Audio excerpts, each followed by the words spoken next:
چند تا پسر 18 ساله تو ایران میشناسی دستشو دراز کنه به پدرش بگه خداحافظ؟ میدونی تو اروپا 18 سالگی بچه‌ها میرن. آیا بچه 18 ساله‌ای درست کردیم که تو 18 سالگی استقلال مالی داشته باشه، برگرده بگه خداحافظ، پدر خوش گذشت، مامی خوش گذشت، مرسی؟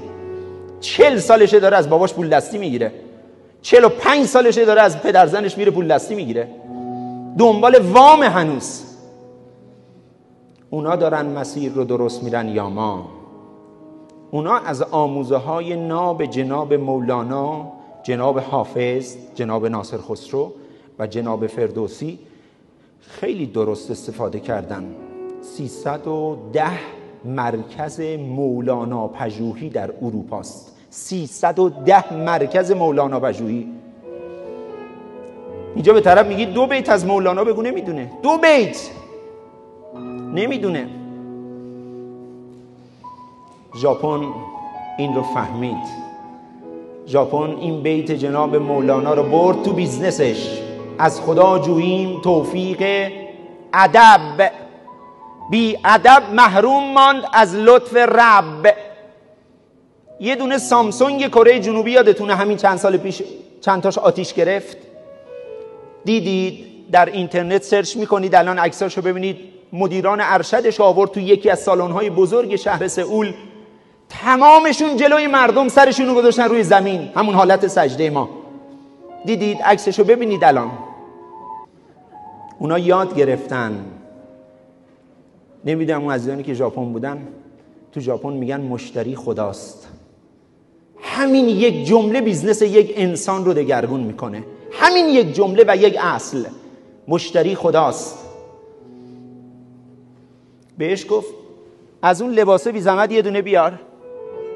زنه باردار اینقدر شکم، پله‌های نردبون رو گرفت رفت بالا، لباسه رو آورد، گفت نو این نه دیست. دوباره رفت اون طرف مغازه بالا، یه لباس آورد، یه زن باردار آورد، گفت دیست، گفت نو دیست. دوباره رفت اون طرف مغازه، زن باردار پله‌های نردبون رو گرفت رفت بالا آورد، گفت این، گفت نه، گفت هیچ کدومشو نمیخوام. بای. زنه اومد دم در مغازه اینجوری کرد. اینا نباید دنیا رو بگیرن. دنیا نباید زیر سیطره این حجم از انرژی ادب قرار بگیرد. تو اینجا جرأت داری بیور تو پلاسکو به یه نفر بگو اینو بیار، اینو بیار؟ نه نمیخوام. مردی که نمیخوای حواستو جمع کن. منو فرستادی بالا نردبون، رفتم اونجا، اگه میافتم پاک چراغ میشد خرج زن بچه‌مو تو میدادی؟ زنگ میزنم پلیس میاد. نمیخوای بخری؟ چشماتو باز کن قبلش که میای تو مغازه. ببین نگاه تو رو قرآن هر چوپونی برای ما شده. اصلا دعوا میشه. اونا فهمیدن ادب در بیزنس، در تربیت خانوادگی چه قوقایی میکنه. یک بیت جناب مولانا گفت و عبور کرد. از خدا جوییم توفیق ادب. شما از مشتریاتون معذرت خواهی میکنید؟ چند بار تا الان معذرت خواهی کردید؟ از همسرتون معذرت خواهی میکنید؟ اون کسی که اینجا ایستاده داره براتون صحبت میکنه سلطان معذرت خواهی نکردن بود، همین آقای سید محمد ارشیانفر. غروری من داشتم که صدام پیشش لنگ مینداخت. 5 سال معاون پرسپولیس بودم، 5 سال تیم ملی بودم، این بودم. او برای خودم یه داستانایی درست. ولی وقتی که خداوند نور هدایتش رو در قلبم تابید، فهمیدم به یک مورچه هم سلام میکنم.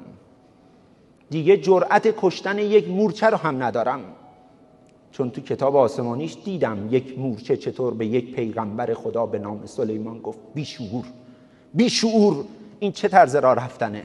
سلیمان و جنوده هم لا یشعرون. هم خودت بیشعوری، همین لشکرت بیشعورن. گفت چرا؟ فتبسم ضاحکا، خندید. گفت چرا؟ گفت چرا پایین رو نگاه نمی‌کنی، پاتو میذاری رو ما؟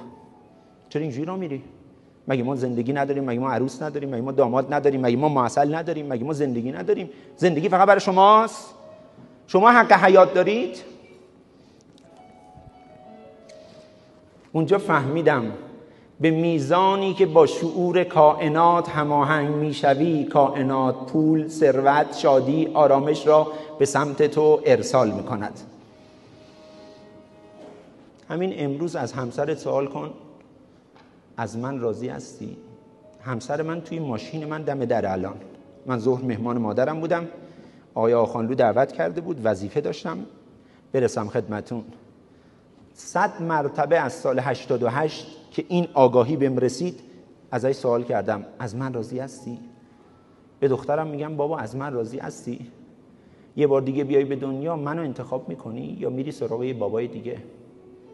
به خانومم میگم دوباره میخوای برگردیم عقد کنون ببینم دوباره منو انتخاب میکنی؟ به این واژه‌های معناگرایانه ساده نگاه نکنیم. اینها کشور ما را میسازد. یه مشتری جنس تو پس بفرسته، حالت چی میشه؟ حالت چی میشه؟ اونجا جوهره واقعی تو به قول امام علی نشون داده میشه. بذار جنس تو ریجکت کنه. فی تقلب الاحوال علم جواهر الرجال. اونجا معلوم میشه من چندم. بذار یه نفر بلند شه تو جمع، لنگ کفششو برداره پرت کنه تو تریبون تو سرت. اون وقت متوجه میشی انسانی که خود ساخته است با انسانی که خودشو نساخته دو تا دنیای بسیار متفاوتن. میگه از کنارم رد میشد فحش زشت بهم میداد علی علیه السلام. ولقد امر علی اللئیم یسبنی فمضیت ثمة قلت لا یعنینی. من رومو بر میگردوندم گفتم با یه علی دیگه است، با من نیست. ما به این خودسازی نیاز داریم. هی منتظر نباشیم مسئولینمون خودشون رو تغییر بدن. مسئولین خود ما هستیم. خونه تو کائنات کوچولو توه، همسر تو، بچه تو با اونها آزموده میشی. زیاد نگاه تو دور نبر، با همون همسر و فرزند و برادر و مادرت.